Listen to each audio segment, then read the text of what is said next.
Je questionne ce jour l'efficacité de la lutte contre les incendies dans les différentes villes du Cameroun, notamment face à un nombre insuffisant de bouches et poteaux d'incendie dans nos métropoles. Les statistiques sur les incendies au Cameroun sont préoccupantes. En 2021, 2955 cas d'incendie ont été enregistrés sur l'ensemble du territoire national. Le 10e groupement des sapeurs-pompiers, qui couvre les régions du littoral et du sud-ouest, a été le plus actif avec 773 cas d'intervention. La ville de Garoua, en particulier, est touchée par des incendies récurrents. De nombreuses familles se retrouvent sans abri en raison de la difficulté à maîtriser les flammes. En novembre 2022, le centre de secours de la 301e compagnie d'incendie de Garoua a enregistré 99 interventions pour les incendies contre 120 en 2021 et 161 en 2020. Entre 2019 et 2022, 471 incendies ont été recensés. Les incendies dans les espaces marchands sont également fréquents. En 2019, par exemple, le marché Congo a été ravagé par un incendie gigantesque avec près de 600 boutiques détruites. La flamme qui envahit également le marché Mbopi, de la cité des Palmiers et même Mendon à Yaoundé 6 ont également subi les incendies, le marché de Kousséry et le marché central de Bertois. Sans oublier la Sonara, c'était toujours en 2019. Les causes des incendies sont variées.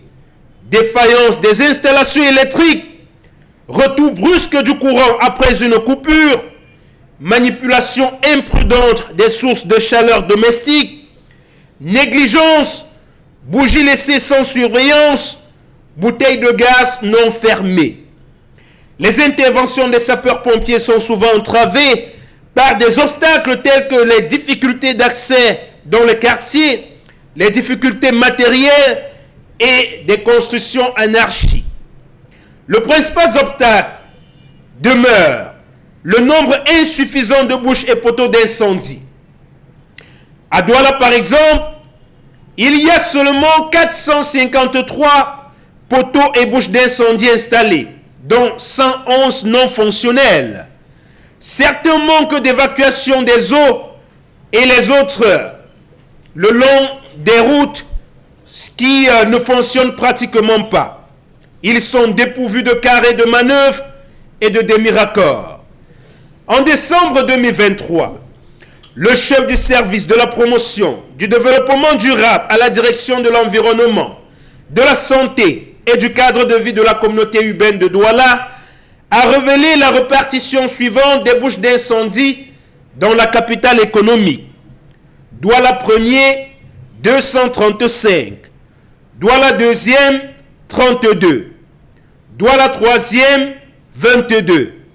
Douala quatrième, 40. Douala cinquième, 154.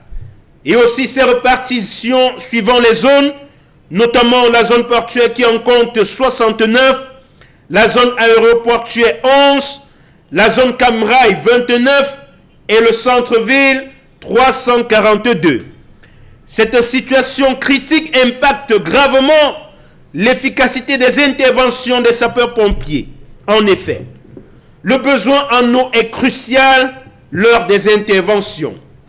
Par exemple, en cas d'incendie à Bonamoussadi, les sapeurs-pompiers doivent aller à Yassa pour remplir les citernes, ce qui peut réduire leur efficacité d'intervention. Les conséquences des bouches d'incendie défaillantes sont graves. Le retard d'intervention, la propagation de l'incendie, les dommages aux propriétaires, où on voit les bâtiments qui peuvent être gravement endommagés ou produits en raison d'une lutte inefficace contre le feu.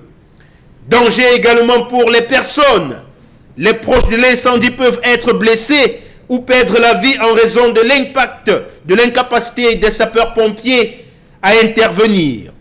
Même pour les bouches d'incendie fonctionnelles, les problèmes comme la pression insuffisante et le débit minimum de 30 mètres cubes par heure sous une pression dynamique de 1 bar peuvent compliquer les opérations.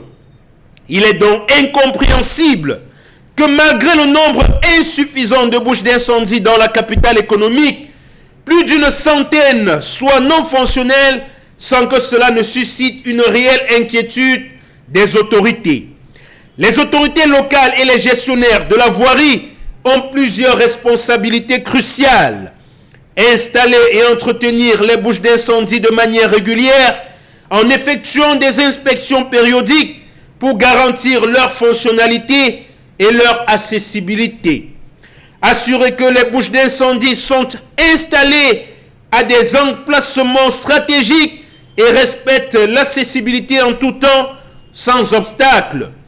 Veiller à ce que les bouches d'incendie respectent les normes locales et nationales en matière de sécurité et d'efficacité. Coordonner avec les services d'incendie et d'autres services d'urgence pour intégrer les bouches d'incendie dans les plans d'intervention en cas de sinistre.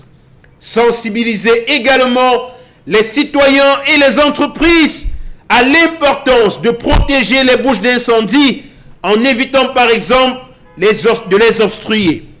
Si ces responsabilités ne sont pas assumées, il est donc difficile de comprendre comment les interventions sur les lieux des sinistres pourraient être efficaces.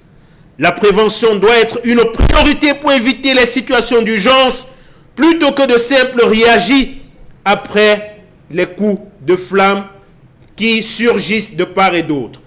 Il ne sert donc à rien d'aller faire le bilan alors que la situation aurait pu être maîtrisée bien avant chez les autorités.